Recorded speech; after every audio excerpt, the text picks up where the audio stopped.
Welcome to Surviving Danger Close, round 2 of episode 2. Right. Fortunately, we tried to start on time, and we had some audio issues, connection issues, I think. Yeah. And if we're cleared up, we're clear. so, That's good. yeah, now John's speaking Spanish to us, so Oh, thanks, John. I'm going to have to go to Google Translate for that. As you can see, John is not with us right now. He is watching it live. He had a something come up and couldn't make it today for our recording, so we pulled his ugly mug behind the camera, and so he can join us out here now. Yeah, I'm always used to being behind the camera, behind the stage, and now I get to come out here and see if I remember what to do in front of the camera and in front of people. Well, we've got you got the remote, so you're still technically behind the camera. Right. Yeah. Right. Still running everything off my computer over here. So if you see me glancing to the right, it's just making sure that everything's And I'm still going. glancing down for anything on our podcast. Okay, Sherry says it sounds good, so I think we're good there. Good. You got the chat up there? Yep. Okay. Yeah. John and his foreign language there. Yeah. So as you can see, now that John's not with us, we get to see the full couch. Yeah, had to do that joke twice now. Right. And no, we got a new couch in here, so a little bit more comfortable than the last one. And A little less intimate, but that's probably for the best. yeah, that's okay. We also got a new flag, and that's going to be with us for a while. You guys can see it on our Facebook page as well. And we are streaming live to Facebook. Yep. So the good news, would you like to share the good news? You did a lot of work on it as far as what is finally uploaded that we can listen to. Oh, yeah. So finally uploaded, we have our introduction, which introduced you to our two main people, Dustin and John. Putting you together, I'll just call you both Justin now. There you go. And Less words. right. So we've got our introduction up, and episode 1 that we did a couple of weeks ago. Yep. Did that as a live. The audio is fixed, because I know we had the issues. Oh, yeah. We had issues. I had the wrong audio board last time. I got a new board. That's why we can at least hear it more clear this time. This time. Right. Right. The crackle was not my board. Just No, that was apparently my internet connection, so we had to rearrange a few things. But I did fix the audio, so if you go to SoundCloud or iTunes, to Or the podcast any store, podcast download. where other ones working, because I didn't connect to Google Play, 'Cause- I haven't tried that. Well, Does it automatically go there when you? the one I use is Podcasts. Yeah, that's just that app. That's the iTunes podcast. Oh, is it? Okay, Yeah. so it's on iTunes, we know for sure. Yep. And And if if you- anybody can comment to see if they do not see it, let us know. Yeah, and I'll do what I can to get up on any podcast service. So if you do SoundCloud, you can download a SoundCloud app and like our page on there. It's Yep. same page as everywhere else, just Surviving Danger Close. Look for the full orange logo. Yeah, the very orange logo. I Roaring. love it. Right. Roaring orange. And it's Right. deer season, so it works out pretty good. Right. That way everybody can see. So, I think I know why John's not here. I think so too. If you look at the title that we put on, I did title the video. You did title. It's in reference to a musical. And some of us are not as cultured as others. Okay, that's a lie. No, we like Alexander Hamilton. John has his own opinions. We'll let him be. But I think we scared him off with Hamilton. I think so too. Because somehow I said it kind of a teaser at the end of the last one that we're going to go with trauma and how Alexander Hamilton, the musical, fits into this. And if you haven't had a chance, you can watch a stage production on some big company's streaming site. May start with D and rhymes with Isney. Right. Not that we're quoting Right. anything. No, but in there, there is a scene where Alexander Hamilton is really just wanting to go and fight. Back then, that was a great way for him to go from his poverty-stricken life to be a very successful person later on, financially successful anyway. Yep, financially he got the glory, and it was right after he and a group of his friends stole the cannons in, was it New York? Yeah. Yeah, and turned the British cannons on themselves and basically destroyed, I mean, I forget the number, but he destroyed ships and, I mean, he tore it up. Cannons can do a lot. Or Yeah. back then could do a lot. I know, I watched Pirates of the Caribbean. It's too much of that Disney. Disney? Yeah. Yeah. But in there, and I could see Washington having this conversation with him, because Hamilton's glory was in dying, really. I mean, that was how he was really going to go out, at least my interpretation of it was, and from reading history. But in there, George Washington becomes a mentor to him, and he looks at me and says, dying is easy, young man, living is harder. And that's what I want to talk about today with everyone is survivor's guilt. Now, you are our resident civilian. I pride myself in that. Yeah. He is the one that when we say something like the talk, I forget the one you called us out on.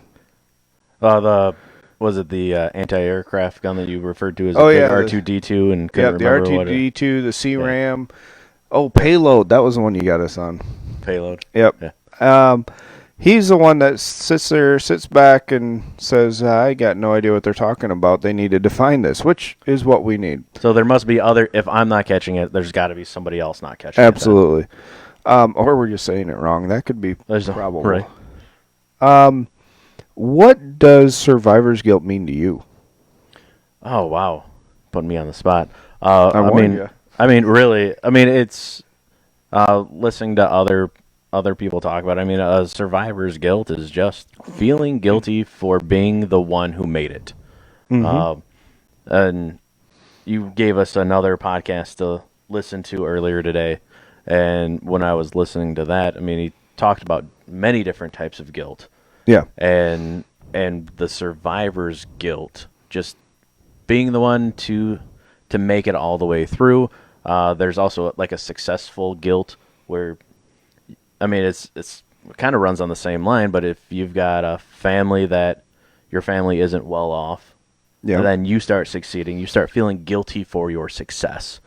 And so, I mean, kind of almost on the same line, just not finance. There's actually, I was listening, I think I've mentioned it before, but I'm a podcastaholic. There needs to be some PAs, not AA, but PAs. Right. Podcast Anonymous. I'd be heading that one up. It wouldn't be very anonymous then. It'd probably be live streamed, so it wouldn't be very anonymous. Yeah, that'd be true. We'd have to share it. Right. It's a habit. No. And there was one guy I was listening in preparation for this, and he had said that he had survivor's guilt because and I'm quoting from him, I'm not taking anything away, he said the hood. He grew up in a rough area, if I remember correctly, it was Chicago. And he says, I have survivor's guilt because I feel guilty that I made it. I survived. And he says, so many of my friends are still in that way of life. They're still back in Chicago, or they've, died due to some violent means of dealing with drugs or some other criminal activity. And he was feeling guilty that he made it out and that he was successful. Sometimes survivor's guilt can be you just plain survived, found a way to make your way through it. Right. There's a couple different themes that I want to get into it. 3 different themes for survivor's guilt. Guilty of surviving, which we had just mentioned. Guilty of what you could have done, and guilty about what you did. How are we doing on the chats over there? We're good? Right now, we got the laughy faces. So I'm not sure which joke it was, but we got some laughy faces. Probably the next joke at John's expense. Yeah, that's good. Right. Good job, guys. Yeah, so on the 14th, I did a live stream. And as we were talking earlier, if I didn't do a live stream, I would have probably deleted it and never would have done it. And we've had some people reach out to me personally after that. But on October 14th, 2008, And if you guys haven't seen the live stream back then, I'll kind of catch up. My unit had a casualty while we were in Iraq. I believe he was in Nasser wa Salam. There's a tongue twister for you. We just called it NSA. Makes it easier. Or actually NWA, but, well, yeah. That's another story, right? Yeah. The NSA. So, no, it was Nasser wa Salam, I'm pretty sure is the area that they were in. And a round, they got ambushed, and a round came off, and it was the round that missed. You know, usually that's a good thing, but this one ricocheted off and hit his backplate and kind of played him like a pinball and bounced around inside and did a lot of extensive damage, and he basically died to his wounds. That hits me just because of somebody in my unit. I didn't know him real well. I met him just a few days before that because we were supposed to be traveling together, going to see our family. And I think he had a year-old, 15-month-old daughter or child. And he was telling me, hey, Sarge, I'm ready to go back and see my family and spend time with them. My wife and I were meeting in Europe because it gave us an extra day together. And when you're gone for 15 months, yeah, you'll take an extra day. Right. And, yeah, I heard who it was, and I remember sitting there like, man, I just talked to him. I mean, he was literally that far from me. We were having a good conversation, planning for what was coming up, and now he's gone. He did go home about the same time. It was just under a flag, meaning when they send the bodies home, they drape them with a flag and ship them all the way. I think probably anybody who's watching this, I'm sure, has seen those videos. Yep. Very emotional videos. Mm-hmm. And for some reason, it's been, 2020, so it's been 22 years. Right? Yeah, 2008, 12 years, 12 sorry. years. Yeah. Yeah, it feels like 22, I look pretty good for 60. Right. But yeah, you're right. It does feel like it. So 12 years, sorry. We'll edit that out, maybe.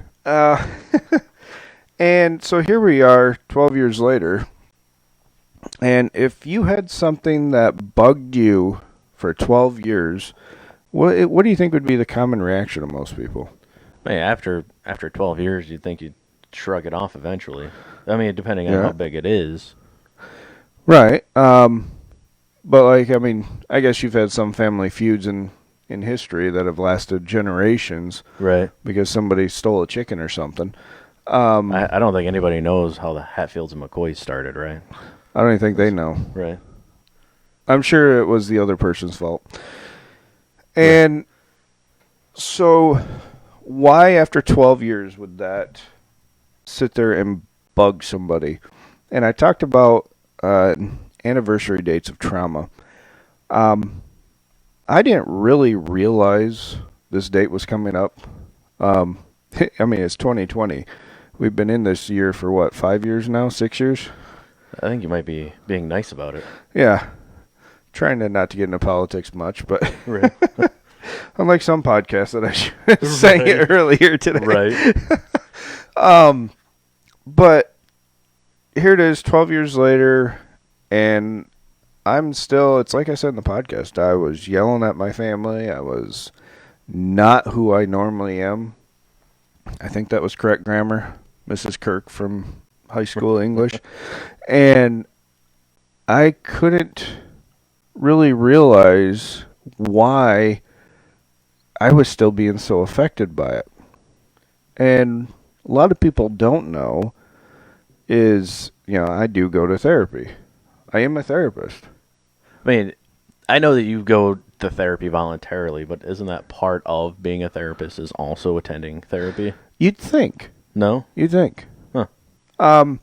The crap that we have to deal with, you'd think somebody would say, hey, why don't we just get somebody to talk to? But no.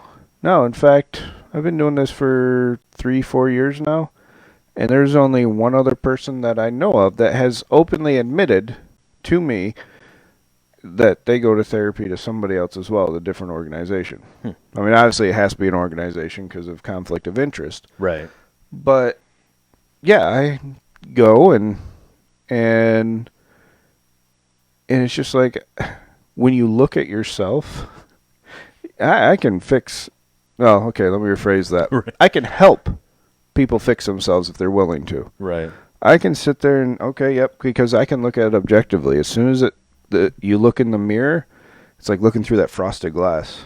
It's like what we got covering the light here. We can't see the light, but we can see the effects of it. Right. So we can see. I can see That's why the you effects. guys can all see us so Yes. well. Yeah. Next time Sorry. we'll have to use a Sorry. lower bulb. Oh, I do want to back up for Yep. you. What do we got? Your 22 years. John says that's Army math. Just to give you a little heads up on that. Hey, I'm still closer It's, than Marine math. Right. Oh, I have nothing to say about that. I work with a Marine. And of course, the best part about a brain injury is that you forget. But unfortunately, the heart never does. So Correct. So going back to Was that all, you, John? you not feeling that was John as well. I knew he was gonna weasel his way in here. Yeah, I thought we had a day without him. He figures and it out. Yeah, I'll just have to start No, ignoring John, it, we that's really do miss you. Hope everything's going well. Yes. Yeah. So you'd think with 12 years, sometimes what were you doing 12 years ago today? 12 years ago today. Well, today I would have been working in a factory dealing with the housing bubble burst of 2008. Yeah. And how that affected the business of that factory. Okay. So that's got some... barely surviving downsizing, too. They did a big downsizing that year when the housing bubble burst, and I barely made the cut That's there. on the south end of town, right? That, that not at the where shop you're I'm at now? No, 2008 I was not where I'm at okay. now. Yeah, so, I mean, we remember traumatic things. Right. That's definitely a trauma. Yeah. You didn't know which way was up, who's going where, and what is going on. Oh, very much. Yeah, most people you ask that question to, what were you doing last week? I don't know. Oh, yeah, last week I have no idea. No idea. Nothing that emotional happened last week. Yeah, I was hunting on the weekend. That's about all I know. I went to work. I think I made it to work. Right.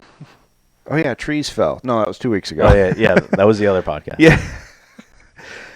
We don't remember how far back we go. Or, I'm sorry, we don't remember the stuff back then unless it was negative. The only positive things I think I can remember that are more than a year ago are my kid's birthday. And even then, I get the month right. I might not get the days right. But, Right. So why do you think someone feels guilty about something that they have no control over? I think that's the big philosophical question, right? I mean, Yeah. You're the one that's got the therapy. I'm just a broadcast guy. That's my degree is broadcasting. Today you're broadcasting, reporting, and anchoring. Right. And in other news, traffic. Traffic and weather. Right. Which reminds me, weather. My 5-year-old was sitting next to the little OK Google Alexa thing. Oh, yeah. Oh, it's not Alexa, but it's a Google Home. Yeah. And just all of a sudden, I'll go, OK Google, what's the weather tomorrow? Okay. And I'm like, what'd you do that for? I just wanted to see if it rained. And it's going to sprinkle. I'm like, okay, kid. So they're old already, asking the box about the weather. Yeah. I'm like, you do realize you could just... I've had them, what's the weather outside right now? I'm like, you're right next to a sliding door. Just look outside. And so I felt guilty about that time. And I felt guilty about that for a long time. And you're talking about losing that individual. And were you out on patrol with that individual when it happened? Nope. Okay. I was, in fact, if we had to respond, if I had to go out to where he was at, I was probably a good hour. Okay. So you weren't on the book to go and Nope. and then didn't. So The fact that you guys were separated at that point had nothing to do with any personal choices. And you know what? Before that point, I bet you I couldn't even remember his name. Okay. Even though I met him 2 or 3 days before. Right. I mean, of course, you're training together. You see him in the field. You see him, you see him at the ranges. I was attached to different units within our battalion, so I would go out and work with him. So, I mean, of course, I knew who he was. I knew his face. But to pick him out of a lineup, I don't think the day before, I don't think on October 12th of that year, I could have picked him out of a lineup. So what makes you think, why do you think you feel the survivor's guilt from this one? Because I made it home. Because I'm still sitting here. Talking into a microphone. Talking into a microphone. At that time, my thought was, I have no kids. My first 3 years of marriage to my wife, who is out there conspiring with your wife, I bet. Probably. Yeah. They're probably just waiting for live theater to open back up so we can have a musicals trip anyway. Yeah, that'd probably be good. Watch the show again live. And we'd been married for 3 years, but I was gone for 15 months of it. Mm-hmm. So at that time, I was like, why me? Why did I survive and we lost all those other guys? And now I'm wrapping in everybody and I showed the bracelet that I wear. I'm wrapping everybody into that. Why me? And this is, if John were here, he'd speak for those with first responder backgrounds. And when I knew he wasn't going to be here, half hour before we start. No, I'm kidding. Right. When I knew he wasn't going to be here, I started looking up a few other things for first responders, and there's a lot in there. There's survivor guilt for people who retire. Okay. Because they made it. They made it just because they retired. Now, their friends are still alive, but they're guilty that they retired, and their friends didn't make it into retirement. I mean, even if their friends are 7 years younger than them, I'm sure they still feel that they're still they get to go on week-long camping trips without putting in a big request. Right. Or their friend just said, this isn't for me, and they stayed together. One article I read, or one paper I read, was guy got into the academy with his friend. They got put to the same department, and they kind of came up the ranks, and then his friend said, I'm done. And he went and did business or something like that. And then he retired, and then he saw the financial difference between his friend and himself, and he felt guilty. One person that I read, I was listening to a podcast, felt guilty had survivor's guilt because they were not black. They were white, and they had survivor's guilt because of everything going on. And, I'm not here to get into politics or anything like that. But, that's kind of telling for the day and age that we're in, where you can feel guilty just because of how you were born. And, we had nothing to do with it. Right. And, it's just, you look at the guilt of the survivor's guilt, and it affects a lot. Another one that I read, a twin. He and his brother were born. His brother didn't make it through birth, something he had no control over whatsoever. They were the same age. And had zero even memory. Yeah. And he felt guilty and attempted suicide because his twin brother was dead at birth, right. And he made it. So, I mean, as a therapist, I don't know how much you would have studied anything like this, but what makes a person feel guilty about something that they can't control? Well, that's the last word you use, control. And that's something that even now, I'm realizing about myself. We had plenty of different attacks and people that we've lost from my unit. And, I blame myself for quite a few of them for many years. Just because, I should have done more to help them out. My job was, do we got a comment or something? Yeah, or, I mean, basically related to the fact that it could have or should have been you. Could have or should have, yeah. We were talking last episode about taking a round nearby, and if you heard the pre-fixed recording before you went in and fixed it, Oh yeah, John's sound effect on that was, it was nice. It sounded like 3 rounds coming in. right. But there's been plenty of rounds that have come my way, and for whatever reason, I'm here, they're not. And you want to go into a lot of it like we want to take control. We want the control of what happens in those situations. And even, I mean, is that telling of the type of person that enlists that of that control or the need for the control? No, everybody pretty much wants control. If we can, all the movies are about control your own destiny. Right.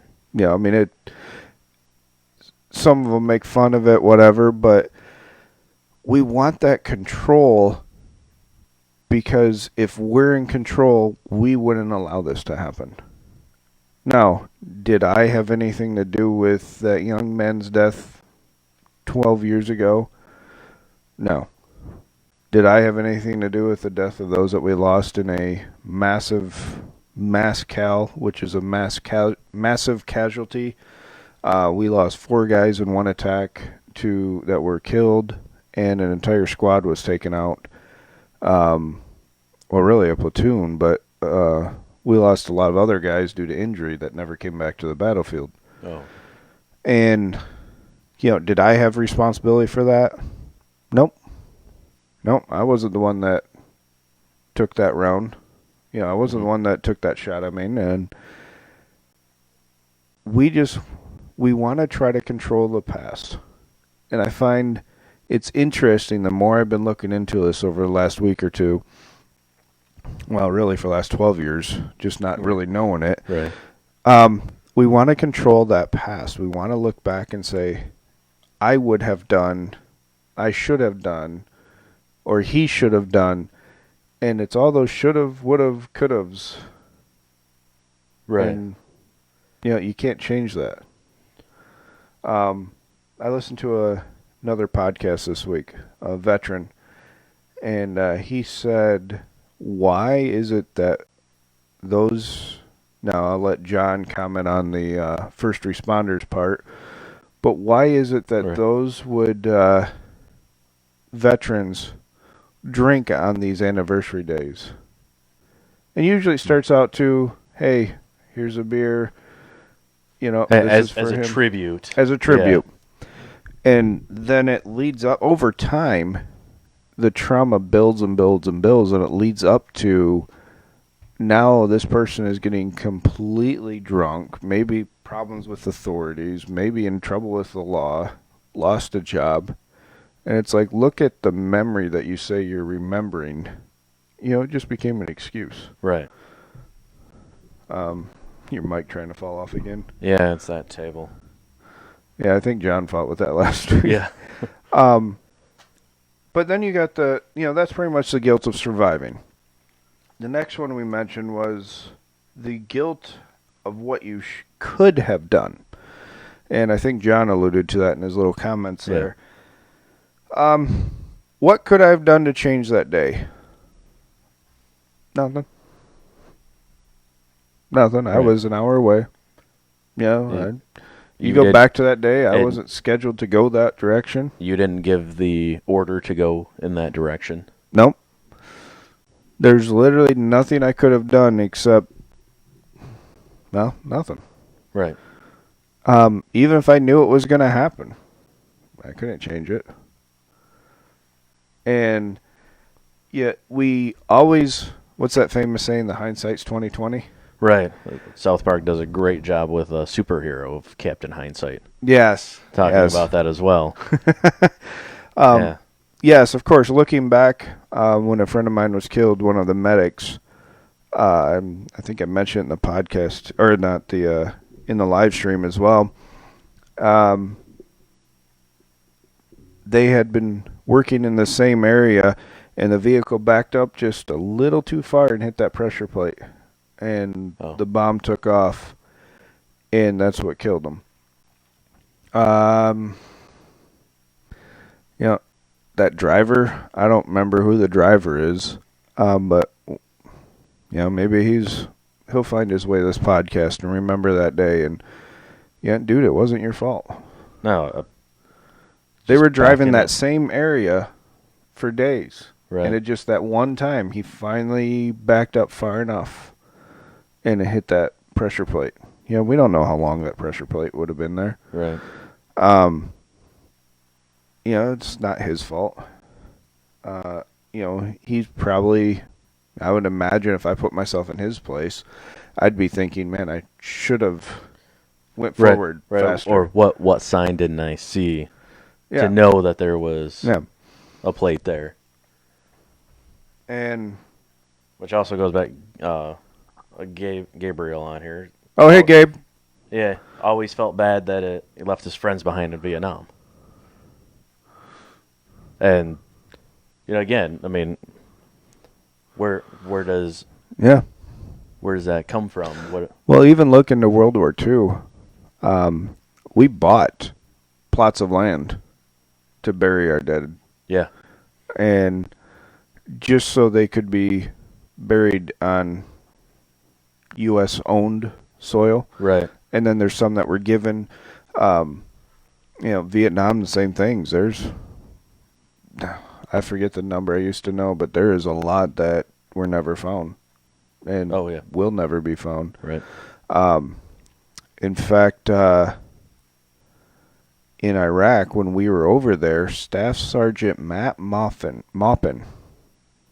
I think that's how you say his last name, he was a POW that was taken during the Iraq War a couple years before then.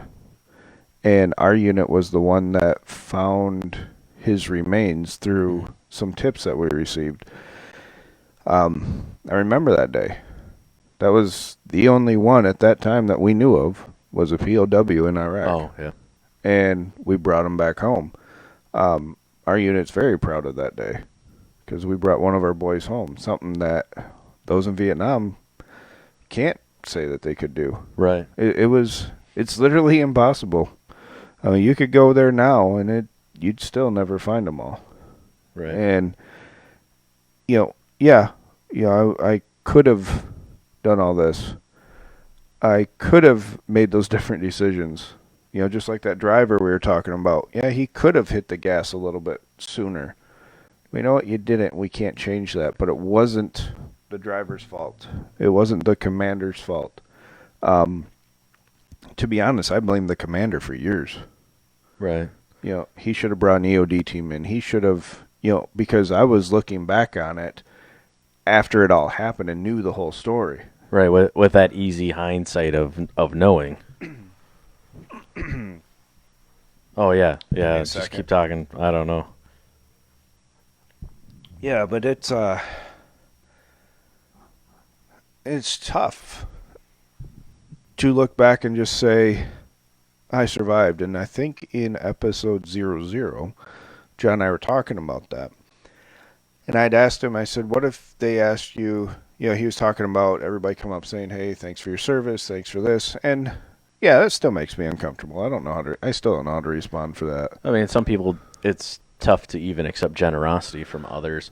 So to accept a thank you for something that you just saw as your job, that's like thanking me for sending out a box. Yeah. That's my job. So it was your job as you feel. I mean, a very noble job. I mean, much more noble than sending out a box. So I don't want to, get anybody too mad about that. But it's much more noble of a profession. But it was still your chosen profession too. So how do you? So I mean, but your job is to send out a box. My job was to come back alive. Right. And as a veteran, from my standpoint, it's the same thing. that was my job. Mhm. You don't get paid when you're dead. I mean, well, your family does, but my job was to stay alive, bring my guys home. Right. That was our responsibility. And we left parts of us over there.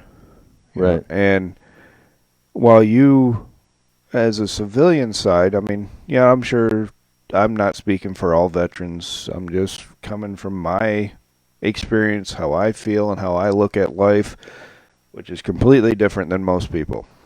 Just ask people I work with. Right. And if they're listening, you're not allowed to comment. Right. So far as just John praying that the driver didn't fall into the 22, which I've thought I'd about like to that. talk about that a little bit later too. Yeah. The 22. Yeah, I've actually thought about that. Was I don't even know how I'd get to know who it was. I know about the rank. I know the unit or the company. Mm-hmm. But yeah, I've had that thought. Yeah. What if he had survivor's guilt and now he's not surviving because... Yeah, and the 22 that John's alluding to would be the 22 combat veterans who take their lives every day.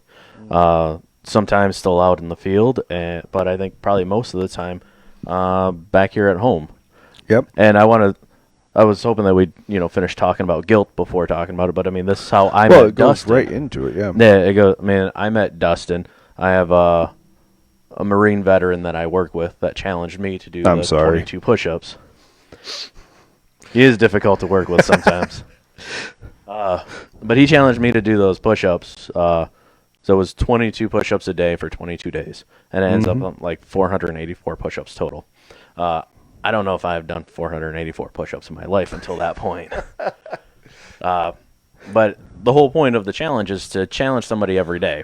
Now, I'm not that type of person. There's no challenge that I'm going to start calling people out on. But I'm glad he asked me. I'm one of few that actually went to completion on this, too. And it was really nice to...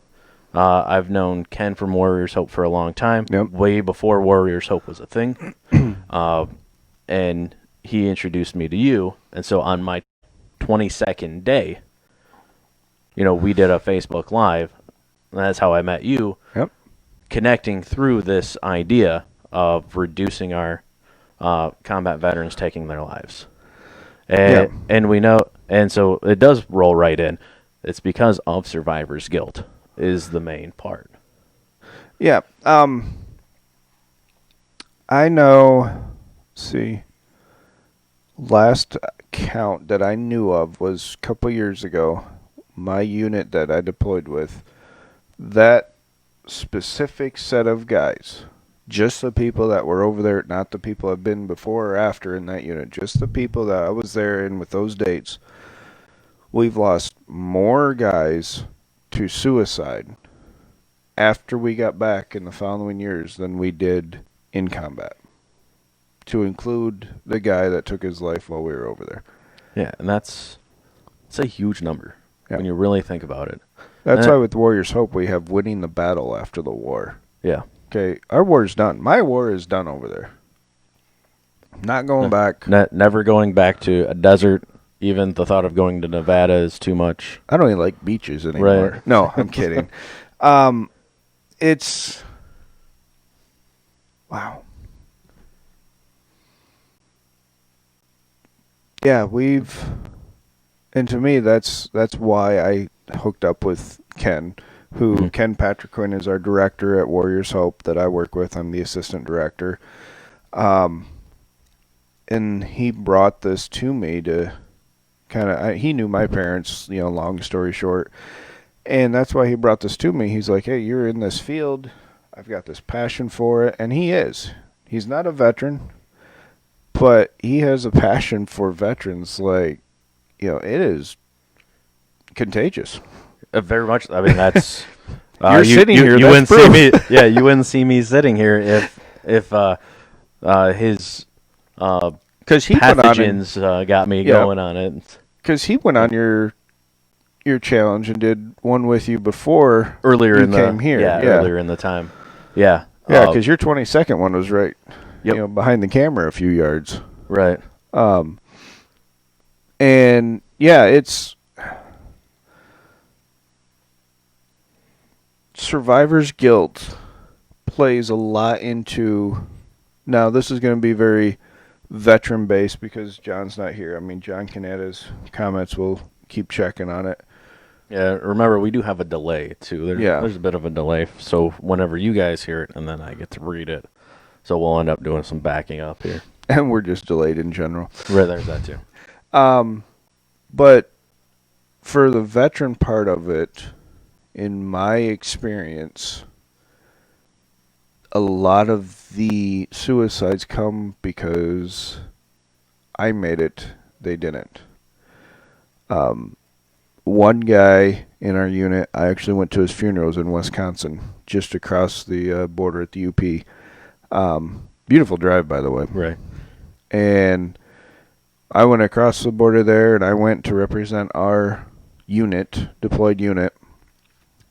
Right before he committed suicide, his good friend, I mean, they were inseparable while we were deployed.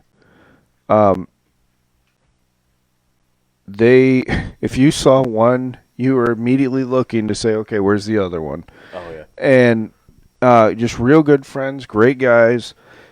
And his friend committed suicide, I want to say weeks. I mean, it wasn't long. And then we found out that this guy had committed suicide. Yeah. So we lost 2 guys in 3 weeks. 4 weeks maybe. And I went to his funeral, and, you know, I got a stuffed animal. He had a little girl. Got a stuffed animal for the little girl, and, you know, looking at the family, my thoughts running through my head was, why am I even here? Yeah. Yeah. Here, he and I fight similar demons. Yeah. Why hasn't it taken me? Why did it take him? And the fact of there was a time where I felt guilty just because I was still alive. And he had, they call it succumbing to your demons. No, he's still a casualty of war in my book. Right, and it's one of those unwritten ones, too. Yeah. You won't find that in the statistic book. You're not going to get they're trying to do a Purple Heart now, I think, for PTSD or PTSI. But you're not going to get a medal or get a letter from one of those form letters we call them from the president about how you served your country well. No, it's, there's still people with the mindset of, oh, you're just weak. It's not that you're weak. You're going if you're listening to us tonight and you're just going through a really bad, no good, just terrible day, the storms pass. You're not alone. And that's the reason why John and Jared and I have started this, is for those that are having those issues, that are, fighting those demons. Yeah, I mean, and even on the first responder side, I mean, there's still that passion for the job, and it costs your life when this is your life, and it could be marriages, money, time, happiness. Yeah. All those contributing to. I mean, we joke around a lot, and we can here. John and I have a very dark sense of humor, and we actually lighten it up for so he doesn't have to edit out a lot more. So far, I've edited nothing but blank space once. Yes. Everything has been exactly true to what you see. That was probably the start of the first one. The start of the first one. Yeah. You're recording. Wait, what? And that was the quietest I think John and I have ever been. Right. And so, I mean, the dark sense of humor is one way to get cope. through. It's one coping mechanism that a lot of people usually in my status or societal, the fact that I'm a civilian, don't fully understand that dark humor. Me personally, I love the dark humor. That's how That's why we that's get how along I okay. cope as well, without having a survivor's guilt like this. But I mean, I guess I kind of do have a little bit of a survivor guilt when you think about it because I didn't enlist. A lot of my contemporaries enlisted. I mean, we're the same age. You enlisted. The guy that challenged me, when 9/11 happened, the first thing he did was try to enlist. He was a little too young, so that was his way to do it. So the fact that I didn't go, does affect a little bit. I have a lot of friends that are probably not watching, but should, on my Facebook feed that went. And even though all of my friends have made it back home, I know that they have a lot of friends that didn't. Yeah. That they met while they were deployed, that didn't make it back home. And then it's and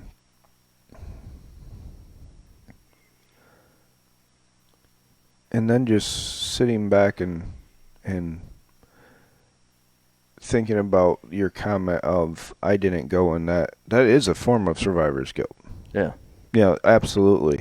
And I've talked to people in the past that have, my friend made it in, I didn't. Medical reason, asthma, whatever. The list goes on. Yeah. And I didn't make it in. And then he went over and didn't make it back alive. And they sit there and they're like, well, that's my fault. I could have been there. Yeah, no. We got to remember it's not our fault. We got to stop taking control of a situation that's already passed. Right. I mean, if a house, or if something happens that's drastic, say you run a red light and, you hit something, hit another vehicle, the control's done. Right. It's too late to fix what's already happened. I mean, we can fix it all. You can, if you break a bone, they can fix you up. We can fix or replace the cars. But as we spoke last week, when the bone analogy came up, it's still not what it was before. Yeah. A car, I can't tell you how many times we've talked about cars if it's been in a major accident. It's not the same. We're in Michigan. You hit a deer, and you have to get the frame bent back out. Yeah. The car still doesn't handle the same. It may look the same on the outside, but it's not the same on the inside. Ooh, that's a good metaphor. It is. It looks the same on the outside, but it definitely isn't on the inside. Back when I got my TBI, my brain injury, second one, this had been 3 years ago. I rolled a truck, and it was a big diesel. Still valued pretty good at that time. They fix it up like nothing ever happened. I mean, I looked at them like, dang, that looks pretty good. Well, then I started noticing things. It went into a ditch. There was water in the ditch. Water in vehicles don't exactly get along okay. Right. On the outside, yeah, it looked great. But on the inside, everything just didn't quite fit as well as it did beforehand. And, wow, we went... forget that. We got about, a little more than 10 minutes left. So we've talked about a lot of the causes of guilt that can happen. Yep. And, and we go back to our title. I think probably one of the biggest points of this show that we're really looking at is reducing that first part, or the second part of that quote. I had to say it in my head again. The second part of that quote is reducing that part, and how, it's living, Dying is easy. Yeah, dying is easy, but living is harder.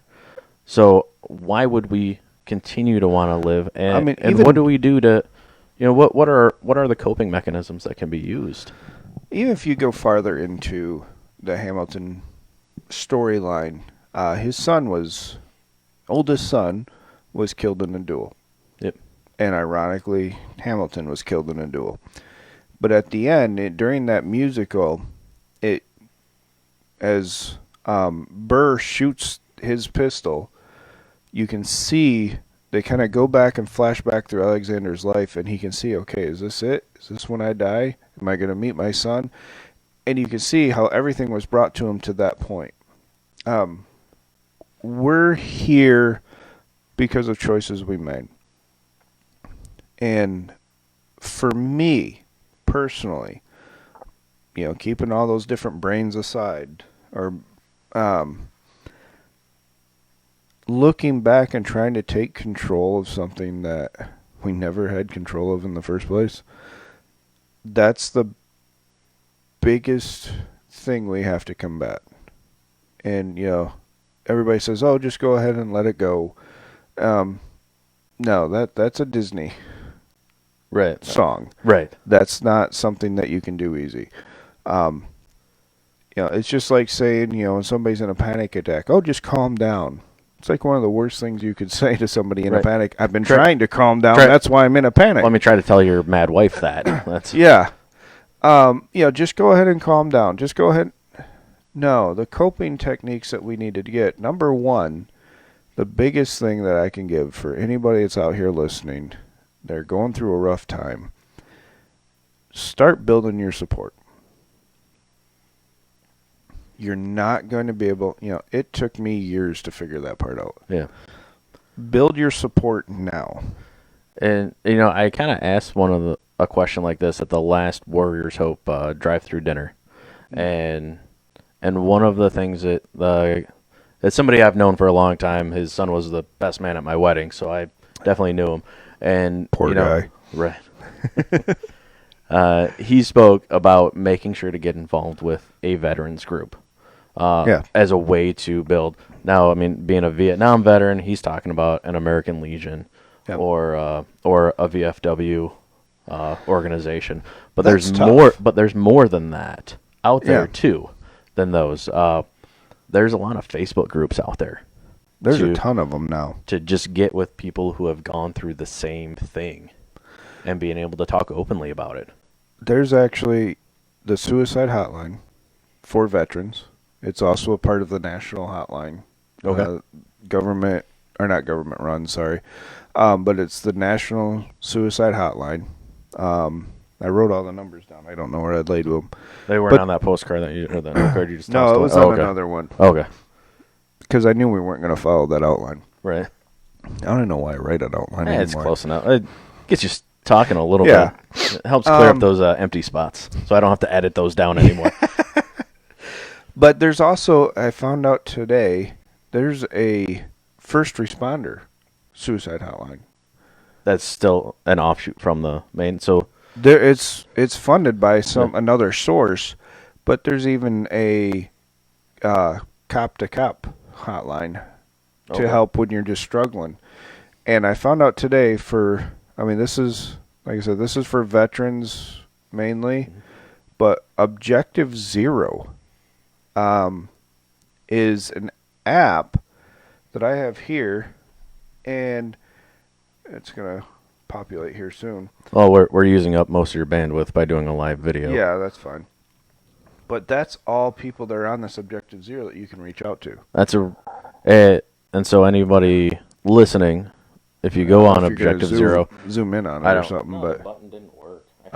But but there's places out there you just gotta be willing to look for it, and we're there. Warriors Hope is there.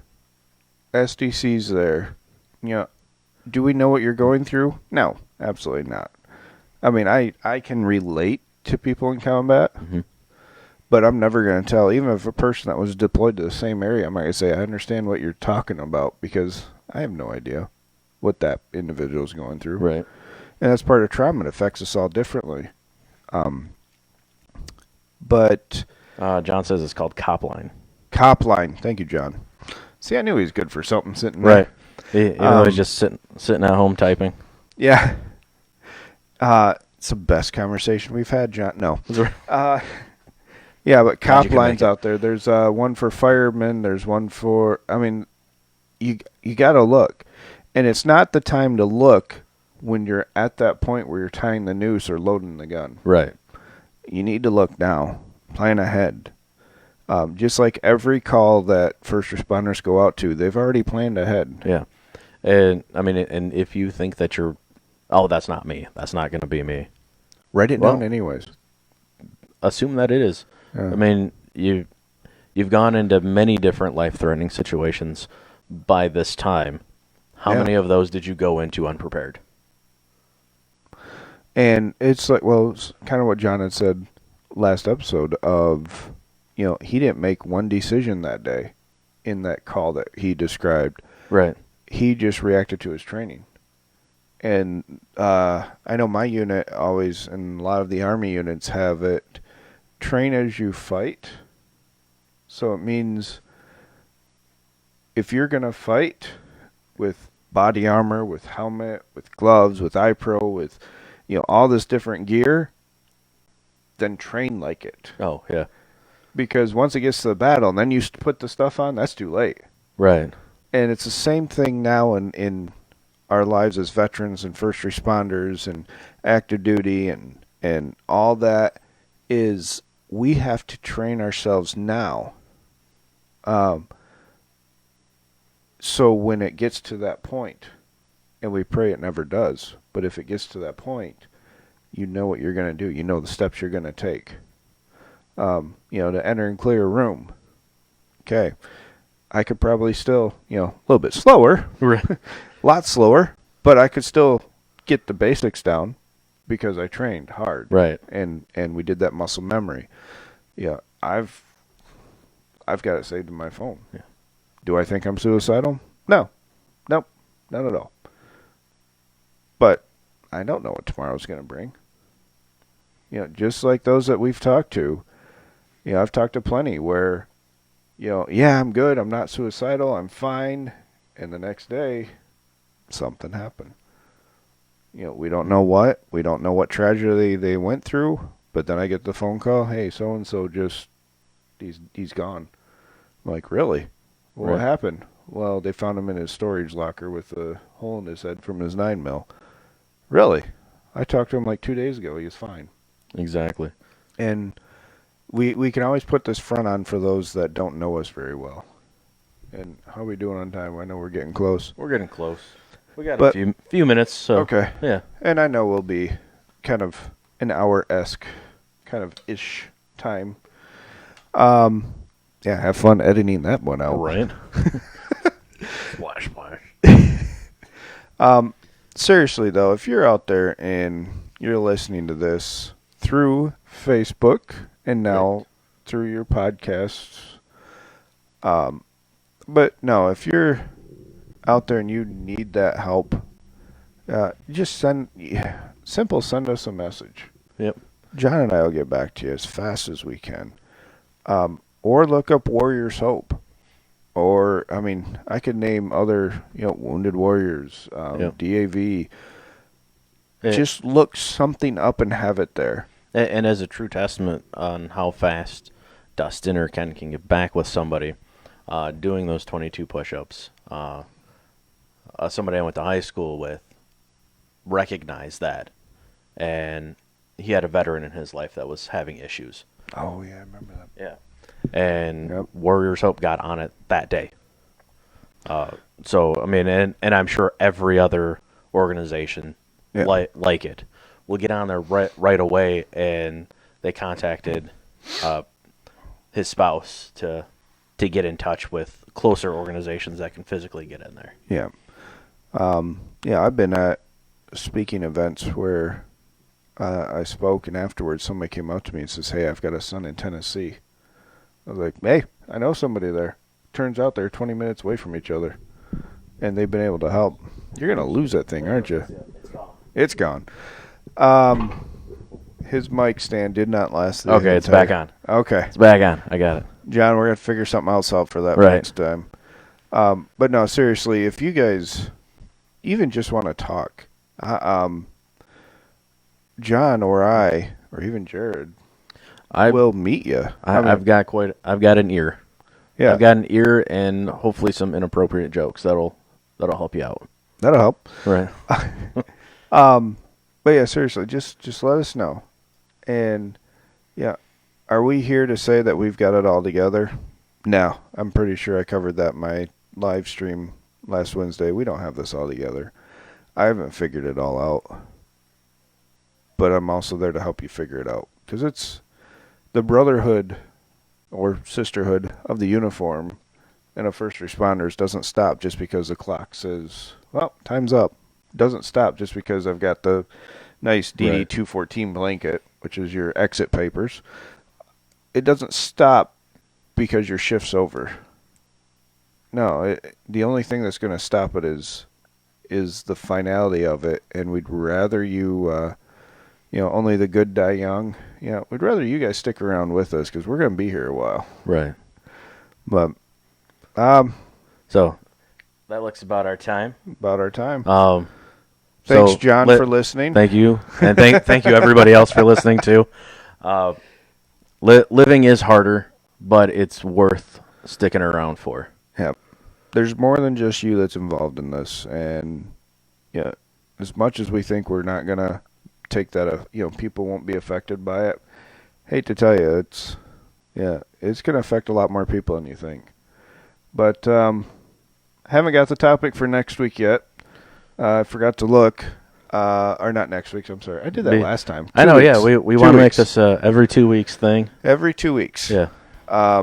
Now he has the fun of editing all this and listening to himself more. Right. I hate listening to myself so much. We just got you out here to bug you. That was the whole plan of John not being here. I knew it. I knew you guys would conspire against me. You're in collusion. Oh, of course. Okay. All right, folks. Thank you all for listening and watching. And we'll catch you guys next time. All right.